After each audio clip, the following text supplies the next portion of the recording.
At dinner, my fiance's friends demanded I be a man and give her my credit card for their girls' trip. My fiance agreed. I said, okay. Then I stood up, handed her the card, and walked out. The panicked voicemail I got 20 minutes later when she realized the card was my old, frozen one. Last night, I ended a 3-year relationship over dinner. Wasn't planning on it, but when you see someone's true face, there's no unseen it. Quick background. I'm Mike, 36, own a construction business I built from the ground up. Started with just me and a pickup truck. Now have 25 employees and contracts booked solid for the next 18 months. I work my ass off, 60-hour weeks minimum.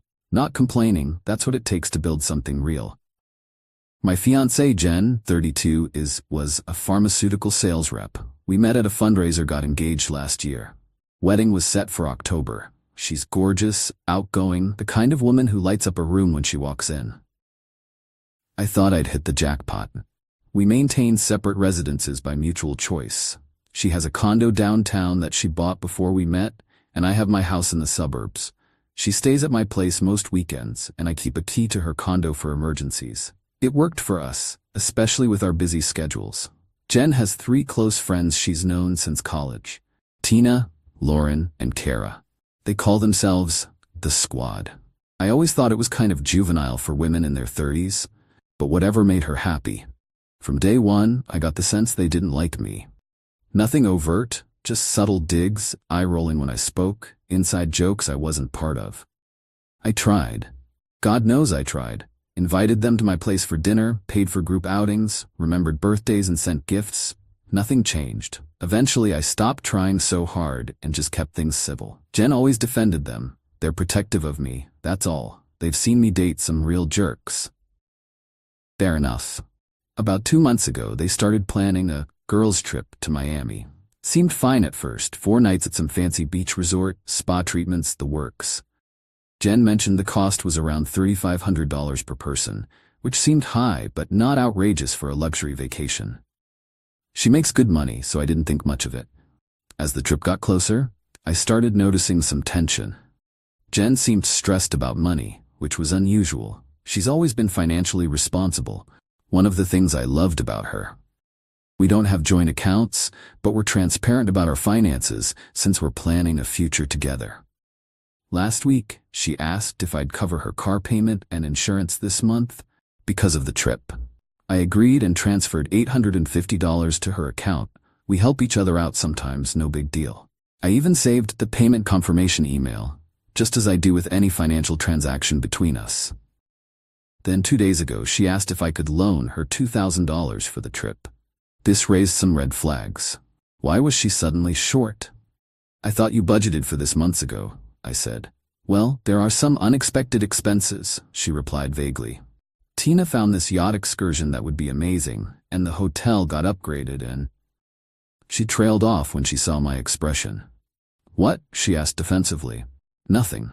It just seems like the cost keeps growing. Wasn't it $3,500 originally?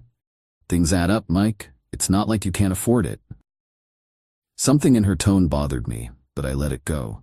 I transferred the $2,000 that evening, again saving the confirmation email with a note about it being a loan for the Miami trip. I'm meticulous about financial records for my business, and that habit carries into my personal life. Fast forward to last night. Jen suggested dinner at Bellini's, an upscale Italian place we like. When I arrived, I was surprised to see Tina, Lauren, and Kara at the table with her. They were all dressed up, cocktails already in hand. Hope you don't mind, Jen said, kissing my cheek. The girls wanted to finalize trip details, so I thought we could all have dinner. I minded, actually. I'd been looking forward to a quiet dinner with just Jen after a hellish day dealing with supplier problems, but I plastered on a smile and sat down. Dinner started off okay. I mostly listened as they discussed their itinerary, occasionally checking my phone for emails from a client with an emergency situation. The eye-rolling started when I excused myself to take a quick call. When I returned, I heard Tina saying something about me being always working, never present. They didn't realize I was back. That's how he affords my lifestyle, Jen replied with a laugh that didn't sit right. I can't complain. They all laughed, then noticed me standing there. An awkward silence followed. broken by Lauren raising her glass. To Miami. 4 days of freedom. The dinner continued, and I tried to engage, asking about their plans, making small talk. But every comment I made was either ignored or met with a condescending response, particularly from Tina, who seemed to be the ringleader. After the entrees were cleared, they ordered another round of drinks. That's when Tina leaned across the table toward me. "So, Mike, we have a little situation with the trip," she said, her tone casual but her eyes calculating. "Oh," I glanced at Jen, who was suddenly very interested in her napkin. "We found this incredible VIP package. Private cabana at the hottest club in South Beach, exclusive access, bottle service, the works. But it's pricey, like $5,000 for the group." I blinked. "That seems excessive for one night." Tina laughed. "That's because you don't understand Miami. This is the club. Celebrities, athletes, everyone who matters goes there." "And?" I wasn't sure where this was going. "And," Kara jumped in, "Jen said you might help out with it." I looked at Jen again. She gave me a pleading smile. "I might have mentioned you could contribute. It would be such an amazing experience." Something cold settled in my stomach. "You want me to give you $5,000 for a single night at a club?" "Not just any club," Lauren emphasized, as if I was missing the point. "Don't be so uptight, Mike," Tina said. "Successful men take care of their women. Be a man and support your fiancée having fun with her friends." The table went quiet. I stared at Tina, then at each of the others in turn, finally landing on Jen. She wasn't defending me. She was nodding along. "Jen," I said quietly, "can we talk privately for a moment?" Tina snorted. "There's nothing to discuss. Either you support her or you don't." "I wasn't asking you, Tina," I replied, keeping my voice level. "It's fine, Mike," Jen said, reaching for my hand across the table. "I know it's a lot, but I really want this. The girls have been planning it for ages. I don't ask you for much." Except she had. The loan for the trip, the car payment and insurance I was covering. The ridiculous engagement ring she had specifically picked out that cost more than my first work truck. "You already spent the $2,000 I gave you 2 days ago, didn't you?" I asked, realizing what had happened. She had the decency to look slightly embarrassed. "We had to put down deposits, and now you need $5,000 more." "Don't be so dramatic," Tina cut in. "If you can't afford it, just say so." That was the moment. The exact moment something snapped inside me. 3 years of subtle disrespect, of boundaries being pushed, of being treated like an ATM, all crystallized into perfect clarity. I reached into my wallet and pulled out a credit card, specifically my old business card that I'd frozen, but not canceled, 6 months ago when my wallet was temporarily misplaced. After finding my wallet, I'd gotten a replacement card with a new number, but kept the old one in a separate section of my wallet as a backup in case I ever had issues with my main card. The account was still active, but the card itself was frozen via my banking app. "You know what? You're right," I said, sliding it across the table to Jen. "Here, have fun in Miami." The look of surprise and then delight on their faces made what came next even better. The server had just brought the check and placed it on the table. I picked it up, noted the total was $287.43, pulled out 3 $100 bills, and placed them with the check. "I'm done," I said simply. "The engagement, the relationship, all of it. Find another man to be your ATM. I'm out." Jen's face drained of color. "Mike, what are you talking about? You can't be serious." "Dead serious. I can accept a lot of things, but disrespect isn't one of them." I looked at her friends. "Congratulations, ladies. You've finally gotten rid of me. Hope it was worth it." I walked out, ignoring Jen calling my name, got in my truck and drove straight home. My phone started blowing up immediately with texts and calls, all from Jen. I ignored them and poured myself a whiskey when I got home. About 15 minutes later, just enough time for them to have tried using the card for something after my cash-covered dinner, a voicemail came through. I decided to listen to it, figuring it would be Jen either raging or crying. It was both, but not for the reason I expected. "Mike, what the hell? Your card got declined. We tried to use it for a round of drinks and the bartender said it was frozen. Do you know how humiliating that was? Tina had to pay for the drinks. You gave me a frozen card? Are you freaking kidding me? Call me back right now." I started laughing so hard I nearly choked on my whiskey. She wasn't upset about me ending our relationship. She was upset about being embarrassed in front of her friends when the card declined. The calls and texts continued for hours. I turned my phone off and slept better than I had in months. This morning, I woke up to 37 missed calls, 19 voicemails, and 54 text messages. The progression was fascinating. Voicemail 1, the angry one about the card declining. Voicemail 2. Mike, I'm sorry if we upset you. The girls were just joking around. Call me back so we can talk about this. Voicemail 3.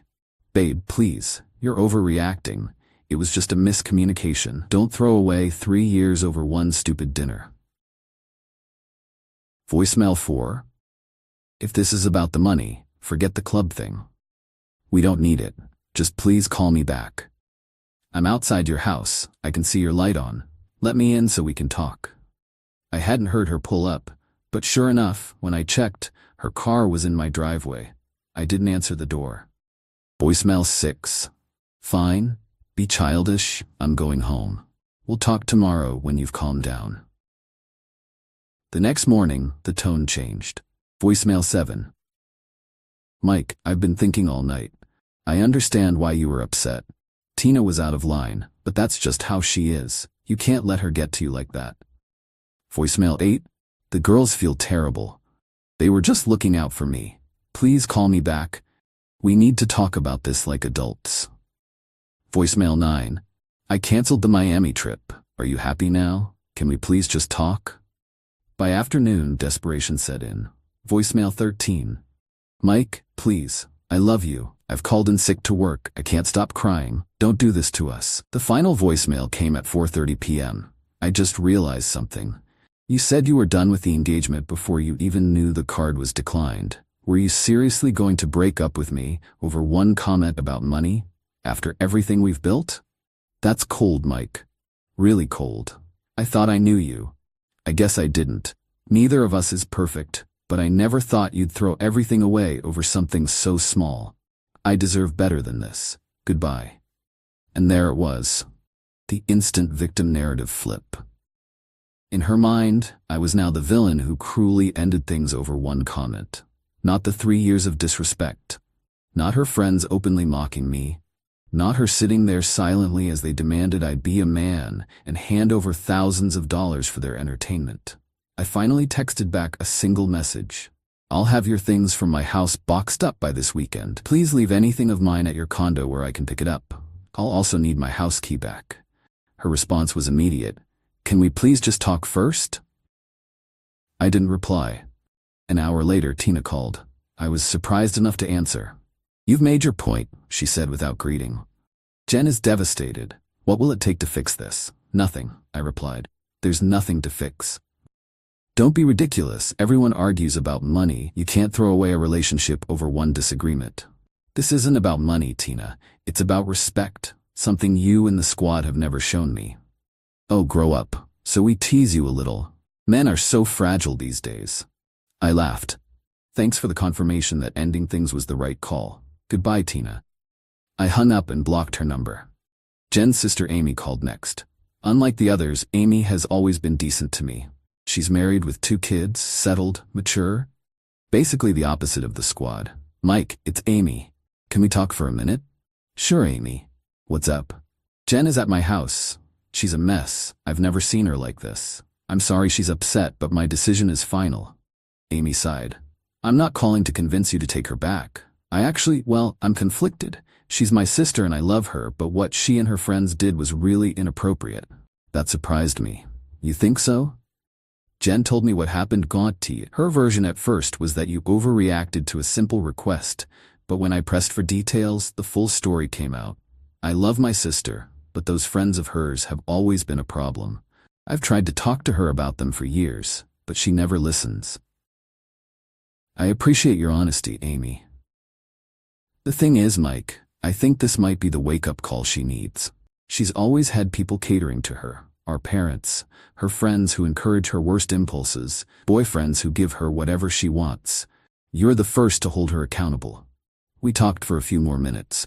Amy agreed to be present when I dropped off Jen's things and to make sure Jen returned my house key. Before hanging up, she said something that stuck with me. "For what it's worth, Mike, I think you're a good man. Maybe too good for my sister, at least the person she is right now." It's been 3 days now. I've blocked Jen and her friends on everything except email, which I've filtered to a separate folder I check once a day for anything important. Word got around to our mutual friends, and I've received a few messages of support, a few accusations of overreaction, and a lot of curious questions. I've kept my responses simple. We wanted different things. I've also contacted a lawyer friend to discuss the engagement ring, since in our state, it's considered a conditional gift that legally should be returned if the wedding doesn't happen. Rather than make it contentious, I've asked Amy to facilitate its return when I drop off Jen's belongings. The wedding venue has been notified, deposits forfeited. I'm out about $15,000 in non-refundable payments for various vendors, but that's a small price for the clarity I got. Imagine if I'd discovered this dynamic after marriage, maybe with kids in the picture. My buddy Ryan, who never liked Jen but kept it to himself, came over last night with a bottle of bourbon. "You know what this was?" he said after I recounted the full story. "A test. They were testing how much of a doormat you'd be. And you failed their test but passed the real one, the one that determines whether you respect yourself enough to walk away." He's right. Sometimes the most expensive gift you can get is seeing someone's true character before it's too late. That dinner cost me a 3-year relationship and $15,000 in lost deposits, but it saved me a lifetime of disrespect and financial manipulation. As for the frozen credit card, best prop I ever used, worth every penny of the annual fee I paid before freezing it. Update: 1 week later, the fallout continues, and I'm still processing everything. Some developments worth mentioning. First, Jen hasn't given up. I dropped off her things at Amy's house as planned. 2 boxes of clothes and toiletries she kept at my place, and Amy handed me my house key and the engagement ring in its original box. Amy was supportive but understandably torn. Jen is still her sister. Apparently, Jen had planned to ambush me at the exchange, but Amy talked her out of it. The next day, Jen showed up at my office. My assistant, who's been with me for years and knew the situation, refused to let her past reception and politely asked her to leave. Apparently, Jen made quite a scene, eventually leaving only when my assistant mentioned that our building has security protocols for unwelcome visitors. That night, she sent a long email about how I was punishing her for one mistake and how she'd never asked for anything before this trip. This was so detached from reality that I didn't bother responding. The loan for the trip, her car payment, and the endless little gifts she expected weren't asking for anything? Please. Second, I discovered something concerning from a client who happens to be a regular at the club where we had dinner. He mentioned seeing Jen there with a group of people the night after our breakup, including a guy he recognized as someone she'd previously introduced as her old friend from college. I pressed for details without revealing the full situation, and he mentioned they seemed quite cozy. Later, I recalled that this old friend was actually an ex-boyfriend she dated before me, who she claimed was now just a friend. Out of curiosity, I checked the Instagram accounts of Tina and Lauren via a friend's account since I'm blocked, and sure enough, there were multiple photos of this guy hanging out with their group over the past few months, often when I was working late or out of town. I didn't have definitive proof of anything physical, but the pattern of deception was clear enough. I also realized that the Miami trip coincided with a music festival this ex had posted about attending on his public Facebook page. The VIP club night they wanted me to finance was at the same venue where this festival's after-parties were being held. Third, Amy called yesterday to check on me. We had a good talk, and she reluctantly shared something she felt I should know. Jen had confided in her months ago about feeling trapped in our relationship, but afraid to end it because she was comfortable with the lifestyle and status of being with a successful business owner. According to Amy, the resentment from the squad toward me stemmed partly from Jen venting her frustrations to them, often exaggerating or misrepresenting situations to paint herself as the victim. "It's a pattern with her," Amy said. "She's done this in other relationships too. She gets bored or feels confined, but instead of having an honest conversation, she creates scenarios where her partner becomes the villain. Then when it ends, she can tell herself and everyone else that he was the problem, not her. That explains so much about our relationship dynamic. The constant small tests, the progressive boundary pushing, the instant victim flip when consequences appeared. I've been doing a lot of reflecting on why I tolerated it for so long. The truth is, Jen had many wonderful qualities. She could be incredibly loving, thoughtful, and fun when it was just the two of us. The problems always surfaced around her friends or when financial expectations came up. I realize now I was unconsciously falling into my dad's pattern. He spent 23 years married to my mom, who treated him as an ATM while running around with her friends spending his money. He worked himself into an early grave, trying to keep up with her demands. I was on the same path without realizing it. Several people have asked if I regret the dramatic way things ended. I don't. Could I have had a serious conversation with Jen first? Maybe tried one last time to make her see the problem? Possibly. But I'd already had versions of that conversation multiple times over 3 years, and nothing changed. Sometimes a clean break is the only break that works. I've also started the process of trying to recoup some of the money I loaned Jen. I've compiled records of all the transfers with their associated notes specifying they were loans, along with text messages where she acknowledged them as such.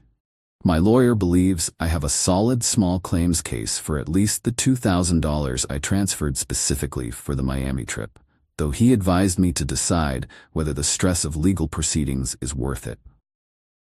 As for the future, I'm focusing on my business and myself for now. This experience has been a harsh reminder to maintain my boundaries and self-respect. It's also shown me what I don't want in a relationship, which is just as valuable as knowing what I do want. The most surprising outcome? I'm not as devastated as I expected to be. There's grief, yes, but also relief. Like putting down a heavy backpack I'd been carrying so long, I forgot how it felt to stand up straight. Update: 6 months later. Life takes unexpected turns. 6 months post-breakup, and I'm in a better place than I could have imagined. First, the business is thriving. Without the constant drain of Jen's expectations, I found myself with more energy and focus. We landed 2 major contracts that have expanded our operation considerably. I've hired 5 new employees and promoted my assistant to operations manager, a move that was long overdue. On the personal front, I've had minimal contact with Jen. She finally stopped reaching out after about 2 months. Around the same time, I filed in small claims court for the $2,850 in documented loans. We settled before the court date. She paid back $2,000 and I waived the rest to be done with it. Through mutual acquaintances, I heard she's been telling people I had a midlife crisis and couldn't handle a strong woman. Whatever helps her sleep at night. The squad seems to have fractured. My client who frequents that club mentioned that Tina and Lauren had a very public argument there a few months back. Kara has apparently distanced herself from both of them. I can't say I'm surprised. Friendships built on tearing others down rarely last. Amy and I have maintained a cordial relationship, which was unexpected but welcome. She and her husband have had me over for dinner a couple of times. Her kids still call me Uncle Mike, which always makes me smile. Through Amy, I learned that Jen is officially dating that old friend now, the ex I suspected all along. Apparently, he's having his own issues with the remaining squad members already. History repeating itself. Not my circus, not my monkeys. As for me, I started dating again about 3 months ago. Nothing serious yet, but I've met some interesting women who have their own careers, ambitions, and solid friend groups that don't revolve around drama. The contrast with what I had before is stark. I've also reconnected with old friends I drifted away from during my relationship with Jen, another red flag I missed. We never explicitly fought about my friends, but somehow my time with them gradually decreased as her social calendar took precedence. The moment that crystallized how much healthier my life has become came last month. I was having dinner with Sarah, a landscape architect I've been seeing. We were discussing an upcoming trip she was planning with her friends to a hiking retreat. She mentioned the cost, then immediately said, "But I've been saving for this, so it's all good." Such a simple statement. but it nearly floored me. The assumption of financial independence, the lack of expectation that I would or should contribute. It was refreshingly mature. Later that evening, when the check came, she reached for her wallet automatically. I insisted on paying since I had invited her, but her default wasn't to expect it. Small thing, perhaps, but telling. The frozen credit card sits in a drawer now, a reminder of the moment I chose self-respect over appeasement. Sometimes I look at it when I need a boost, a tangible reminder that standing your ground can be difficult but necessary. I don't regret a minute of that night at Bellini's, or the pain of the weeks that followed. It was the most expensive dinner of my life, and the best investment I've ever made. For anyone reading this who recognizes their own relationship in my story, know that it's never too late to draw a line. The people who truly care about you won't constantly test your boundaries or treat you like an ATM. And sometimes, walking away isn't giving up, it's simply recognizing that you deserve better.